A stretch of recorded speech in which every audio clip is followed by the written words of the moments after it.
Kopano e akaretsang batsayakarolo botlhe ba komiti ya nakwana ya ANC mo profenseng go tsibosa maloko ka diphitlhelelo tsa go botsolotswa ga bontlhopheng ba bomeyara. Go tsweletswe pele jwa le go skora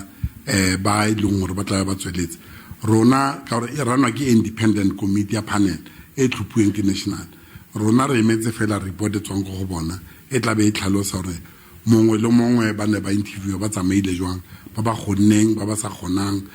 ha ile gore gona le ditshwaelo tse ding gape tse ba batlang gore re di shebe re di sekaseke mme re tla kgona go di sekaseka only ka extended kopano ya rona e leng gore rona le ba semphato sa rona alliance re tla be re kopane hape re sheba report eo. Diliki tsa ANC e leng ya bašwa le ya basadi di amogetse go akarediwa ga bašwa le basadi gareng ga bontlhopheng. Mo gore ne re kopile jalo di masepala di le 10 mo provinceng gore re kopa gore bašwa ba le 10 ba ne di masepala go fitlhela ga jaana re na le bašwa ba le 13 ba ileng gore ba tswa jalo mo dipotsolotso tse di fitileng